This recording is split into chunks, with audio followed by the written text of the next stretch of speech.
आधारभूत ढांचा, basic structure. तो आप देखें कि आधारभूत ढांचा और न्यायपालिका सिलेबस में अलग अलग लिखे गए हैं, लेकिन क्वेश्चन हमेशा जोड़ के ही पूछे जाते हैं।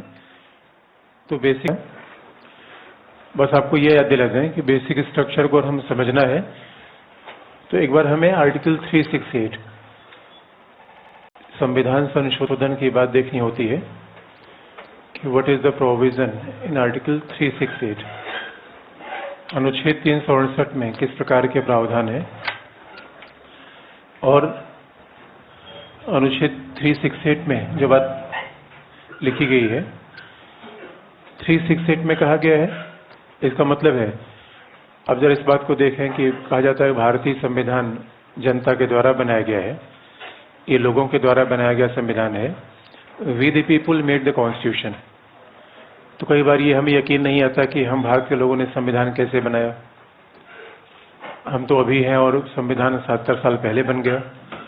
तो वो प्रोविजन आर्टिकल 368 में है, संविधान संशोधन। दूसरी बात, आर्टिकल 368 का बड़ा इंपॉर्टेंस इस मामले में है।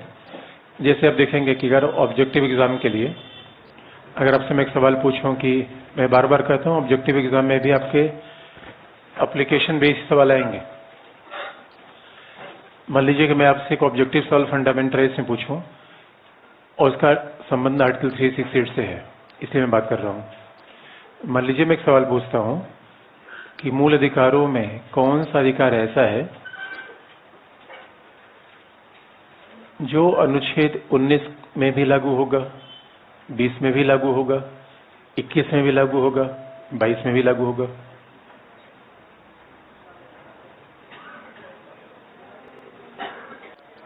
कौन सा अधिकार ऐसा है? आर्टिकल 14। भाई विधि तो सभी के लिए एक समान होनी चाहिए, चाहे आप स्वतंत्रता देंगे, चाहे आप नौकरी देंगे, संपत्ति का अधिकार देंगे। Article 14 is a foundation. वैसे ही अब मान लीजिए कि ये मकान है, मकान में आप एंट्री कहां से करेंगे? छत से, खिड़की से, कहां से? गेट से। एंड समझ लीजिए कि संविधान एक मकान है, तो उसका गेट क्या है? संविधान एक मकान है, उसका गेट क्या है? अनुच्छेद 369। अनुच्छेद 369 कितना इंपॉर्टेंट है? संविधान किसी पार्ट में कोई बदलाव करना चाहे, आपको किस पार्ट से एंट्री लेनी पड़ेगी? 368। वाई 368 वेरी इंपॉर्टेंट, क्योंकि आप याद रखेंगे दुनिया के हर संविधान में जो लिखित होते हैं, written constitution is written in a particular specific time. एक विशेष समय, विशेष परिस्थितियों में कोई संविधान लिखा गया। ये बात तो इंटरेस्टिंग है। अब जब विशेष परिस्थिति में संविधान लिखा गया तो परिस्थितियां हमेशा रहेंगी, ऐसे जरूरी तो नहीं है। तो एनजीएससी लाया गया किस अनुच्छेद की मदद से? किसकी मदद से? जीएसटी लाया गया किसकी मदद से? 368। फंडामेंटल राइट्स में कोई चेंज करना हो किसकी मदद से? 368। इसलिए 368 संविधान किस भाग में लिखा गया है? संविधान किस भाग में है? संविधान के, अब आप देखिए कई बार बेसिक बातें हमें जाननी जरूरी होती है। संविधान के संशोधन का प्रावधान संविधान किस भाग में है? 20 में है। इसमें 368 पे बड़ा इंपॉर्टेंट पार्ट है कि जब हम 368 की बात करते हैं तो हमें याद रखना चाहिए that's very important part of our constitution. अनुच्छेद 368 का बड़ा महत्व है, क्योंकि संविधान किसी भी भाग में चेंज करना चाहे तो आप 368 पे आएंगे। लेकिन आप ये बात जानते हैं कि ये डिबेट हमारे संविधान है, और लेकिन वहां सवाल एग्जामिनर नहीं पूछता। अब संविधान संशोधन की प्रक्रिया है, ये तो सही है। आपसे मैं दूसरा सवाल पूछूं कि संविधान के संशोधन की अगर 368 के पहले पार्ट को देखेंगे तो लिखा गया है अनुच्छेद 368 में दी गई प्रक्रिया और शक्ति के अनुसार। इसका मतलब है जरा 368 को एक्सप्लेन करें कि संविधान के संशोधन की शक्ति किसके पास है? संसद के पास है। Parliament is an institution which is entitled to amend the constitution. संविधान में संशोधन संसद करती है। अब अगर संसद के द्वारा संविधान में संशोधन होता है तो निश्चित तौर पर संसद संविधान संशोधन के लिए कोई न कोई प्रक्रिया अपनाएगी। There must be some procedure for amending the constitution. संसद अगर संविधान का संशोधन करेगी तो निश्चित तौर पर उसके लिए कोई प्रोसीजर होगा, प्रक्रिया होगी। और दूसरी बात यह भी होगा कि क्या संविधान के सभी भागों का परिवर्तन हो सकता है या संविधान किस भाग का परिवर्तन हो सकता है।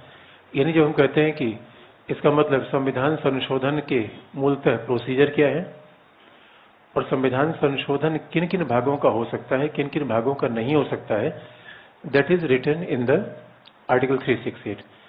368 क्लॉज 1 को देखें तो उसमें लिखा हुआ है कि we can amend, even we can repeal. और संशोधन का मतलब क्या होता है? किसी चीज को चेंज करना, किसी में कुछ जोड़ देना, जो है उसको हटा देना। अच्छा, आपने अपने आप में संशोधन किया है? क्या किया है? अपने आप में आप कोई संशोधन करते रहते हैं? नहीं। तो संशोधन का सीधा सा मतलब होता है अल्टरेशन, रिपीलिंग और adding anything in the constitution. संशोधन का मतलब है संविधान में कोई चीज जोड़ देना, add in the constitution. Repeal in the constitution, संविधान से कुछ निकाल देना। और अल्टरेशन का मतलब जो है उसको चेंज कर देना, दैट इज अमेंडमेंट।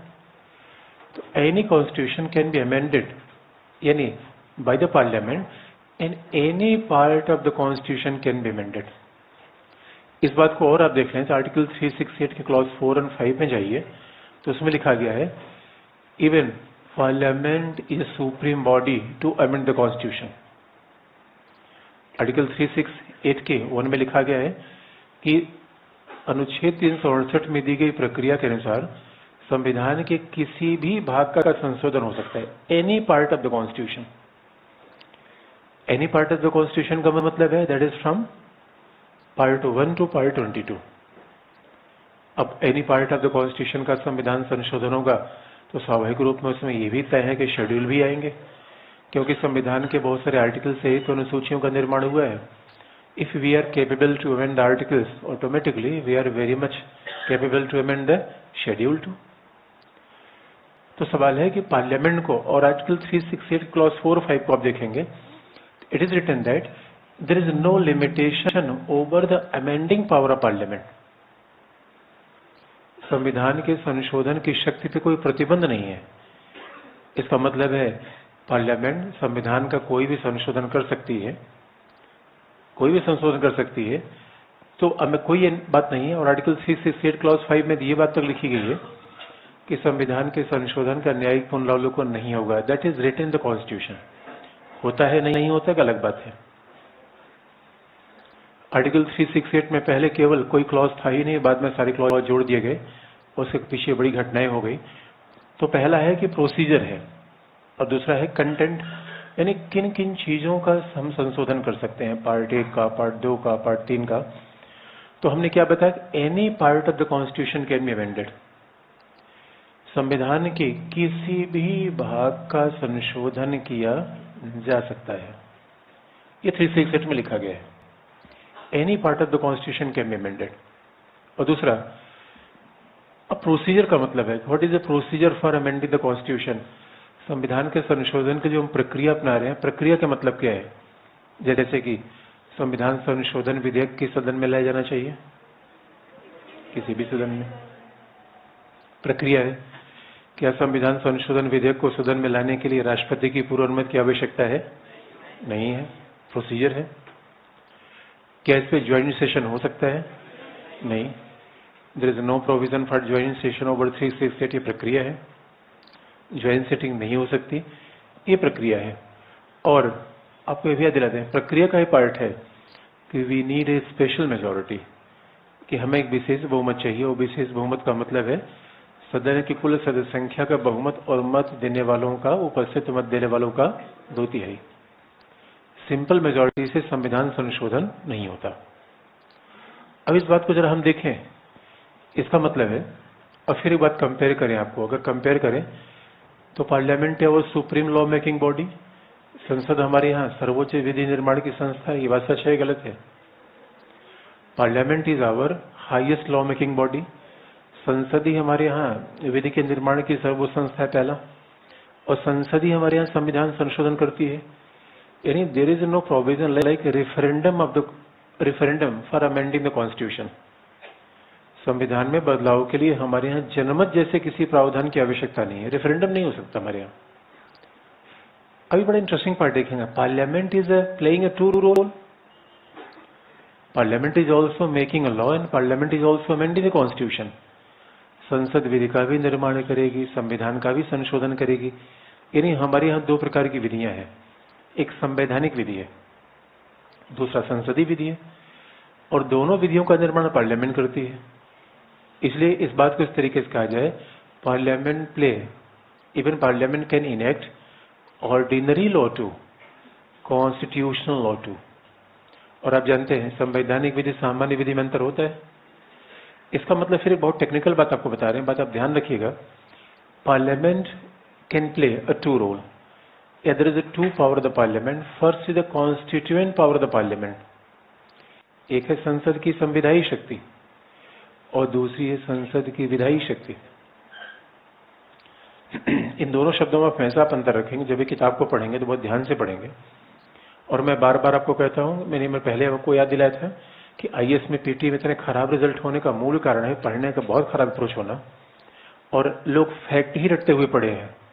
तो फैक्ट में तो आईएएस पीटी पास होने वाला नहीं है, बाकी कोई पीटी पास हो जाए वो भी आजकल डाउटफुल है, आईएएस पीटी तो नहीं पास हो पाएगा।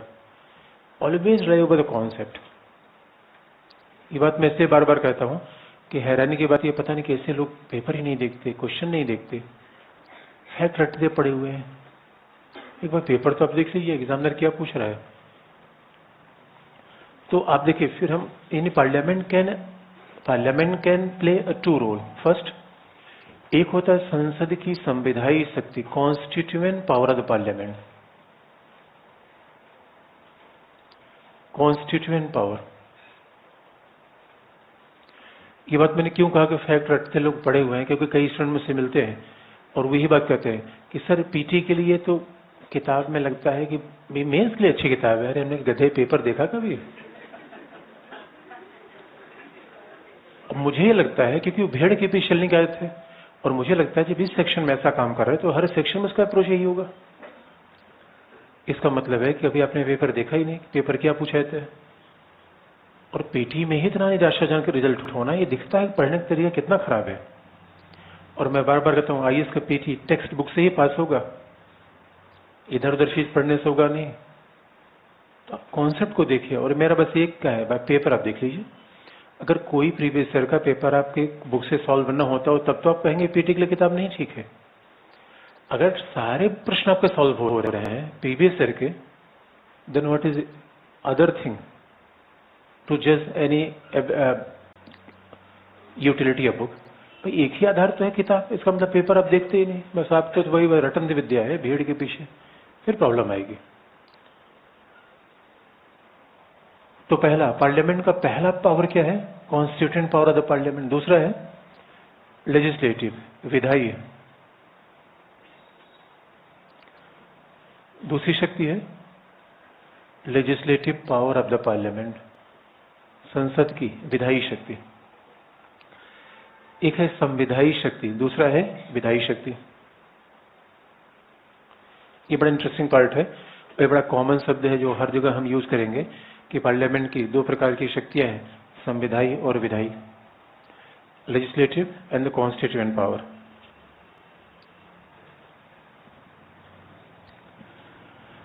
अब संसद की संविधायी शक्ति किससे निकलती है? आर्टिकल 368 से। फिर संविधायी शक्ति कहां है? अनुच्छेद 368 में।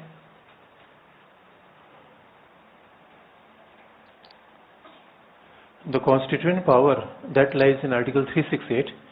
और दूसरा, संसद की विधायी शक्ति कहां पे है? संसद की विधायी शक्ति कहां है? संसद जहां सामान्य विधि का निर्माण करती है। संसद की दो भूमिका होती है, संसद जब सामान्य विधि का निर्माण करती है तो और शक्ति का सहारा लेती है, और जब संविधान संशोधन करती है तो और शक्ति का। आपने देखा होगा आर्टिकल 246 में क्या लिखा गया है? संसद संघ सूची पर विधि का निर्माण करेगी, विधानसभा राज्य सूची पर विधि का निर्माण करेगी। ये क्या है? Article 246 is a legislative power of the parliament. अनुच्छेद 246 संसद की विधायी शक्ति को बताता है, that is legislative power of the parliament.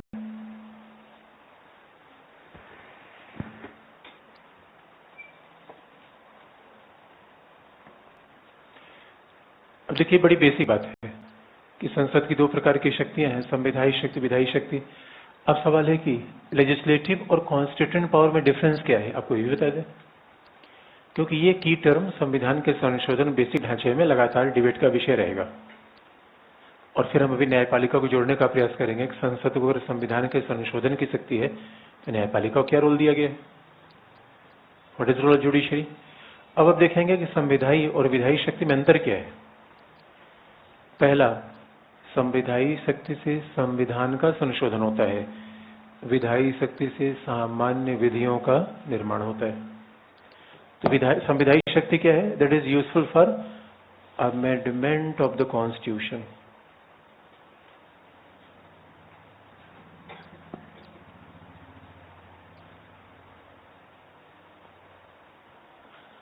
इसके द्वारा संविधान का संशोधन होगा। इसके द्वारा क्या होगा? सामान्य विधि, ऑर्डिनरी लॉ।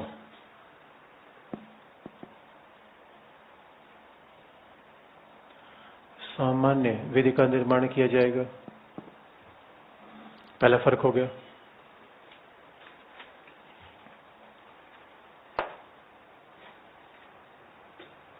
दूसरा, लेजिस्लेटिव पावर में सामान्य बहुमत चाहिए, सिंपल मेजॉरिटी चाहिए।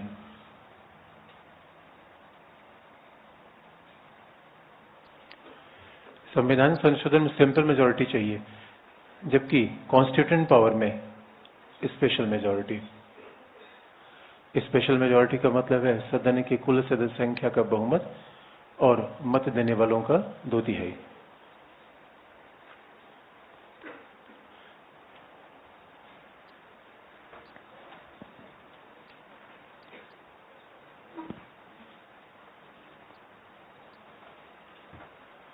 इसका मतलब है अनुच्छेद 368 में कौन सी शक्ति है, विधायी या संविधायी? देखिए, विधायी और संविधायी शक्ति में एक और बात है। विधायी शक्ति के द्वारा मूल अधिकारों की अवहेलना नहीं हो सकती। That is also written in article 368।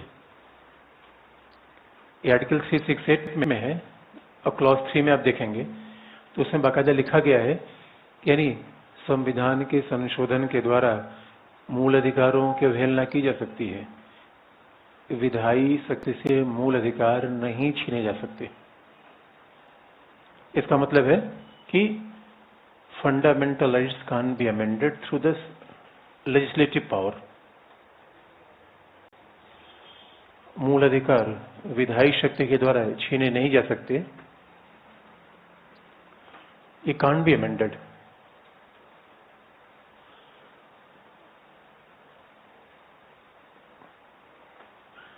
Fundamental rights can be amended through the legislative power of the parliament.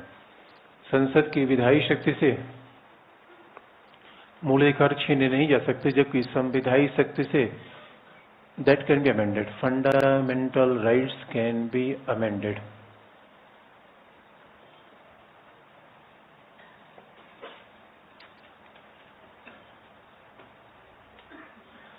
मूल अधिकारों का संशोधन हो सकता है।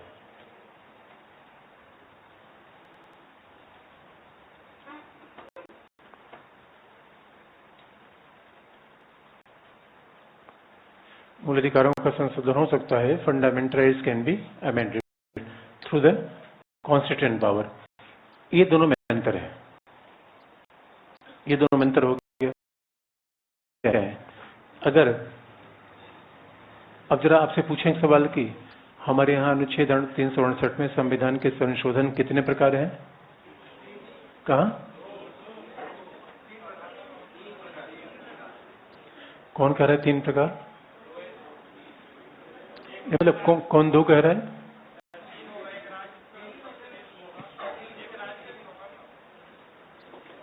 तीन होगा। अच्छा, कौन कह रहा है 3 होगा? 3 होगा। कहां से पढ़ा आप लोगों ने? इसका मतलब जो लोग 3 कह रहे हैं उन्होंने किताब पढ़ा ही नहीं। याद रखिए, अनुच्छेद 368 में केवल there are 2 types of amending the constitution. केवल 2 प्रकार हैं।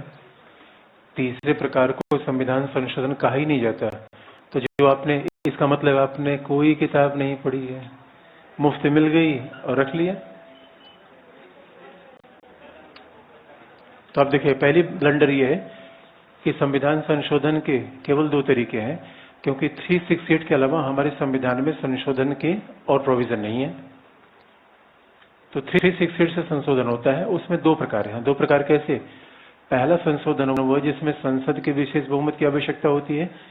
दूसरा संशोधन वो है संसद के विशेष बहुमत के अलावा आधे राज्य विधानसभाओं के भी समर्थन की आवश्यकता होती है।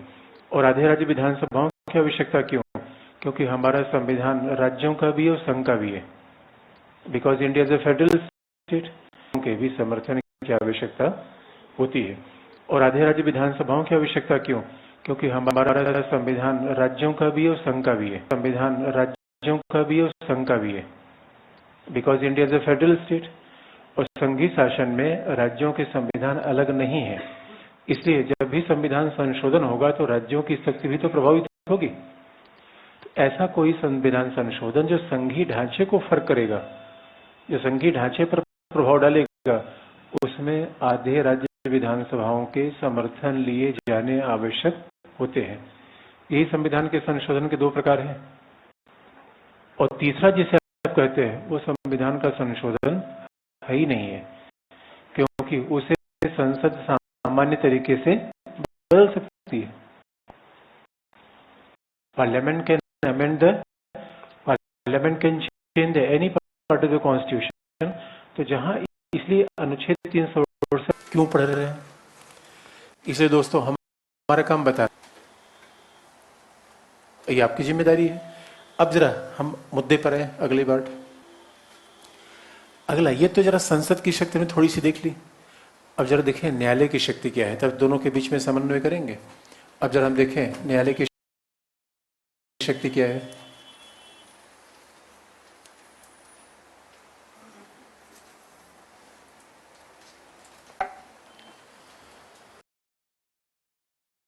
देखें कि what is the power of judiciary. तो दोनों को मैच करें। इसको हटा दें।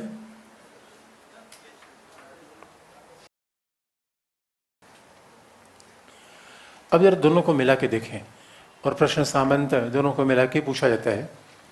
अब जरा दोनों को मिला दिया जाए तो अगला होगा रोल ऑफ जुडिशरी। और जुडिशरी का मतलब है सुप्रीम कोर्ट। अब प्रीलिम्स में बहुत बेसिक सवाल कभी आ जाए। एक बार बड़ा ऑब्जेक्टिव का बेसिक सवाल आया था कि who is the guardian the constitution. संविधान का संरक्षक कौन है? तो कौन होगा? उच्चतम न्यायालय। और कई लोगों ने ज्यादा दिमाग लगाते हुए प्रेसिडेंट कर दिया, और उसके पीछे अपने तर्क भी दे दिए। क्योंकि प्रेसिडेंट संविधान की रक्षा की शपथ लेता है, तो उन्होंने क्या कर दिया? संविधान का गार्डियन। अरे संविधान की रक्षा की शपथ लेता है तो राष्ट्रपति को संविधान की व्याख्या का अधिकार नहीं है, लेकिन उच्चतम न्यायालय को है। और याद रखिए, इसीलिए आप देखेंगे कॉन्स्टिट्यूशनल बेंच केवल सुप्रीम कोर्ट में बनती है, हाई कोर्ट में नहीं बनती। कॉन्स्टिट्यूशनल बेंच केवल सुप्रीम कोर्ट में बनती है, और हाई कोर्ट में बनती ही नहीं। तो ये बड़ा इंटरेस्टिंग पार्ट है। अब जो ध्यान रखने की बात है कि हाई कोर्ट, कई बार आपने देखा होगा कि नहीं, कई बार आपने देखा होगा नहीं, हाई कोर्ट भी आरक्षण के बारे में डिसीजन देता है। इसका मतलब संविधान की व्याख्या कहीं न कहीं तो हाई कोर्ट ने की। ऐसा नहीं है। Decision of high court is purely based on decision of supreme court. High court जो भी संविधान के मामले में कोई निर्णय देगा वो उच्चतम न्यायालय के पूर्व निर्णय पर आधारित होगा, क्योंकि उच्चतम न्यायालय is a court of recall too, supreme court is a court of recall too. इसका मतलब है जैसे कोई डॉक्टर होता है तो कोई बड़ा डॉक्टर रेफरेंस देता है, छोटा डॉक्टर उसको देख के फिर प्रिस्क्रिप्शन देता है। ठीक वैसे है, तो guardian the constitution supreme court. अब आप देखेंगे बड़ा संविधान निर्माताओं ने क्या जबरदस्त बैलेंस स्थापित किया है। संविधान में बदलाव का अधिकार किसे है? पार्लियामेंट को। और एक बात भी आप देखेंगे, इसलिए डॉक्टर अम्बेडकर ने संविधान सभा में कहा था, बड़ी अच्छी बात उन्होंने कही थी, और ये आप लिख लीजिए तब हम सुप्रीम कोर्ट के रोल पर आए।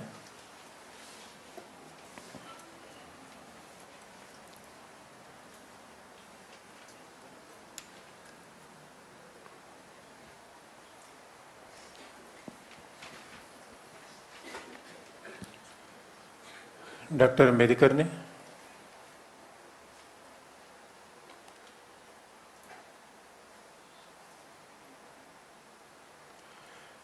अम्बेडकर ने संविधान सभा को संबोधित करते हुए कहा,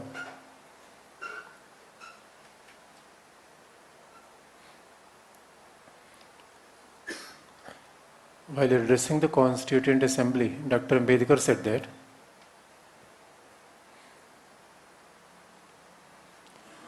डॉक्टर अम्बेडकर ने संविधान सभा को संबोधित करते हुए कहा कि जो भी भारतीय संविधान से असंतुष्ट होगा,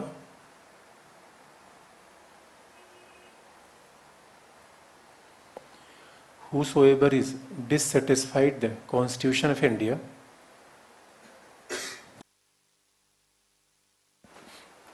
जो भी भारतीय संविधान से असंतुष्ट होगा उसे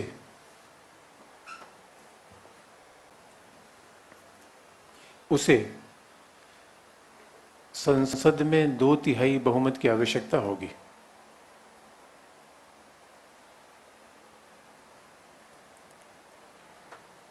उसे संसद में 2/3 बहुमत की आवश्यकता होगी।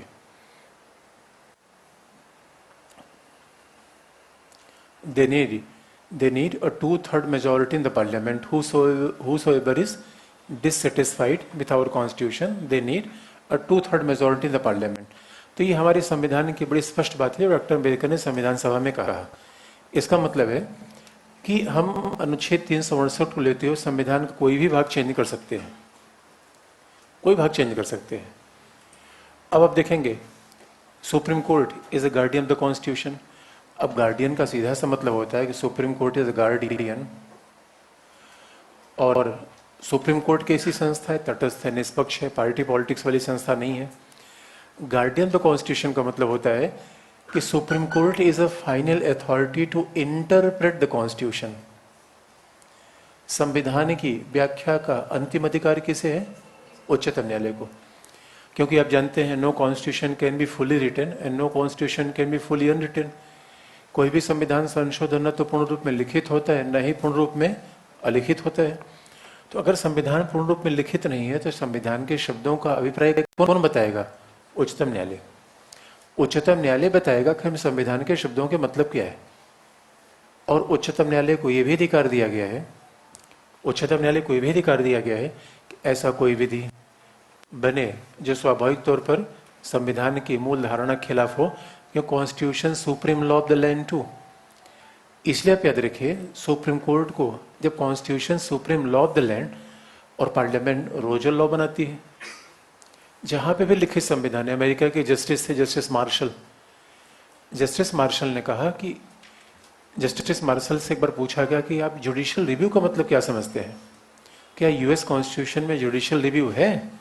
तो उन्होंने कहा नहीं, जुडिशियल रिव्यू है तो नहीं है, लेकिन जहां भी लिखित कॉन्स्टिट्यूशन होगा, जहां भी संविधान लिखा हुआ होगा, वहां judiciary can automatically get the power of judicial review. वहां न्यायपालिका को न्यायिक पुनरावलोकन की शक्ति अपने आप मिल जाएगी। कारण संविधान लिखित है तो संसद जो विधि बनाएगी वो संविधान के खिलाफ नहीं जाना चाहिए, और संसद जो विधि बनाएगी संविधान के खिलाफ नहीं जाना चाहिए। ये जांच कौन कौन करेगा? उच्चतम न्यायालय। इसलिए wherever is constitution written, judicial power automatically belong to the court. न्यायिक पुनरावलोकन की शक्ति न्यायालय को अपने आप मिल जाएगी, बस संविधान लिखा होना चाहिए। इसलिए ये पावर हमारे भी उच्चतम न्यायालय को मिली। लेकिन ये बात सच है, अगर इसको हम पॉलिटिकल कॉन्टेक्स्ट से जोड़ दें तो अब आप देखेंगे कि सुप्रीम कोर्ट की जिम्मेदारी है संविधान की रक्षा करते रहना, मूल अधिकारों की रक्षा करते रहना, और पार्लियामेंट को जिम्मेदारी है संविधान का संशोधन करना। तो क्या इन दोनों में टकराव संभव है? क्या संविधान निर्माताओं ने टकराव कल्पना तो नहीं की थी, नेहरू के समय टकराव आया भी नहीं। और अगर हम आधारभूत ढांचे की बात करना चाहें तो देखिए दोनों रोल को आपस में जोड़ के आप चलेंगे तभी मामला आगे बढ़ेगा। तो जरा देखें कि संविधान संशोधन के मामले में पार्लियामेंट और जुडिशरी के बीच कहाँ टकराव आया, तभी तो हम आधारभूत ढांचे के विचार पहुंचेंगे। हो सकता है वो चीज़ें न पूछी जाए, लेकिन एक बार थोड़ा सा बेसिक्स आपको बता दें। गोलकनाथ केस आपने पढ़ा होगा, तो आपने मिनर्वा मिल्स केस पढ़ा होगा, केशवान पढ़ा होगा, हमें केशवान से मतलब है। तो जरा कुछ बेसिक बात बता दें, क्या इस सत्य में टकराव हुआ कि नहीं टकराव हुआ, और टकराव हुआ इसलिए पहला हेडिंग है। अदर इशूज को देखें कि पहले संविधान के हेडिंग अगला है। न्यायपालिका की बात आपने लिख लिया, न्यायपालिका की बात लिख लेंगे तभी तो मामला बैलेंस रहेगा। हेडिंग लिख लीजिए, मूल अधिकारों का संशोधन।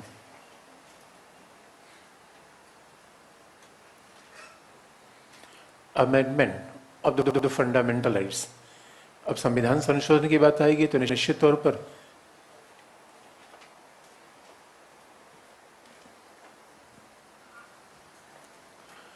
अच्छा, आपके मन में सवाल होगा कि जब हम संविधान के संशोधन की बात कर रहे हैं तो why we are only talking of the amendment of the fundamental right. हम अचानक मूल अधिकारों के ही अमेंडमेंट की बात पे क्यों आगे? जब हमें संविधान के संशोधन की बात करने में पूरी बात करनी चाहिए, क्योंकि याद रखिए मूल fundamental right, chapter of fundamental is very much sacrosanct, it's very much pious. जो फंडामेंटल राइट्स का चैप्टर है, संविधान ने उसको ऐसी कैटेगरी दी है which is not available for the any part of the constitution। और ये बात जानते हैं, संविधान निर्माता ये बात जान रहे थे कि fundamental rights is very much essential for the democracy in citizens, और ये नागरिकों के लिए बड़ा महत्वपूर्ण है, शासन के लिए बड़ा महत्वपूर्ण है। इसलिए they were very much willing to give us some special emphasis on chapter of fundamental rights. कैसी बात है, आपने देखा होगा कि अच्छा जब आप चलते हैं तो कोई हमें सिक्योरिटी गार्ड मिला हुआ है क्या? नहीं दोस्तों। और कई बार तो इसलिए हम क्लास से निकलते रहते हैं, बच्चा के धक्का मार देते हैं सुबह से। हमने कहा यार आराम से आया करो यार, ये कोई। दोस्तों यही कमजोर आदमी का सबसे बड़ा लक्षण है, कोई आके धक्का मार देता है। और पावरफुल आदमी बनना है, कमजोर आदमी बनना है? पावरफुल बनना है, पावरफुल व्यक्ति बनना है। पावरफुल कौन है? Prime minister. प्राइम मिनिस्टर चलता है एसपीजी का पूरा गार्ड उसके साथ चलता है। प्राइम मिनिस्टर कोई छू ले दोस्तों, धक्का मारने की बहुत दूर बात है, कोई छू लेगा उसको। और जब कप्तान साहब चलते हैं ढीले में, देखिए उनके आगे पीछे सिपाहियों की पूरा ढेर चलता है। ये पावरफुल व्यक्ति निशानी है। यानी पावरफुल व्यक्ति हमेशा अपने पास सिक्योरिटी का दायरा रखता है। और दूसरा, बुलेट प्रूफ आपने कभी देखा है, यूज किया है? बुलेट प्रूफ आपने कभी यूज किया है, देखा है? जो फौज वगैरह में होंगे देखे होंगे, बाकी कैसे देख लिया उसको? बाकी कैसे देख लिया? ये बताइए आपके आसपास कोई बुलेट प्रूफ है या नहीं है? और बुलेट प्रूफ का मूल काम क्या है? बाहर के आक्रमण को रोकता है। होते तो हमेशा अंदर बुलेट प्रूफ का यूज करते हैं। और इंटरेस्टिंग पार्ट है, एक बात याद रखिए दोस्तों, संविधान निर्माताओं ने हर व्यक्ति को एक बुलेट प्रूफ दे रखी है, वो हमें दिखती नहीं, वही देखने की आवश्यकता है। इसलिए आपको मैं याद दिला दूं कि you are also enjoying the facility of bullet proof. कैसे? इसलिए मैं क्यों कह रहा हूं कि संविधान संशोधन फंडामेंटल राइट्स का constitution which is given the security like a bulletproof।